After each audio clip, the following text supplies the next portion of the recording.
automotive world is wondering what's under the hood of the hottest racing game ever. That's what one magazine called Gran Turismo from Sony Computer Entertainment Incorporated. We went across the Pacific to give PlayStation Underground members a sneak peek. Finding the development team wasn't hard. Most of the members barely get out of the office. Many have been working on this title exclusively for 2 to 3 years. Compared to others, I get to go home more often. Although in most cases, I just go there to take a shower. I went home 2 days ago. I usually go home twice a week. I've been planning this game for 6 years, but there was no technology right for it until Sony released the PlayStation. At that point, I felt very lucky. We assembled this team as we created MotorTune 1 and 2. Those games were experiments for certain features in Gran Turismo. I wanted to make the ultimate racing game for motorsports and automobile culture.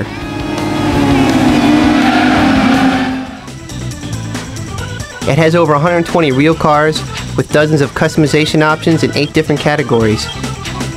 11 racing tracks are included.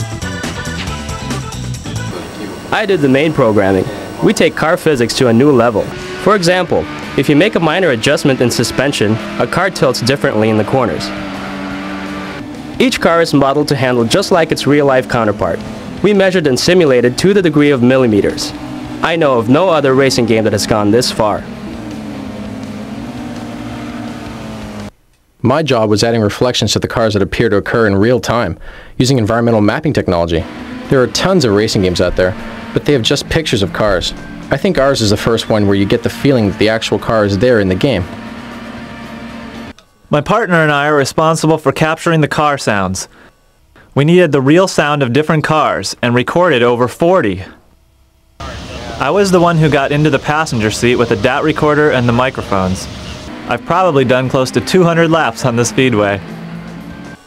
The big challenge was where to put the microphones. One went inside the hood, the other went in the trunk, as close to the exhaust pipe as possible. I put the best car I ever owned in the game. I bought it just after college, a Nissan R32 Skyline GTR.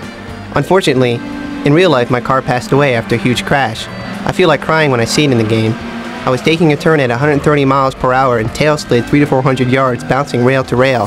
When I finally stopped, the entire piece of the car in front of me was gone. I don't have a car now, but the great thing about this game is you can try out lots of cars and decide what you want. It's a simulator for car buyers. That's what's happening behind the scenes at Gran Turismo.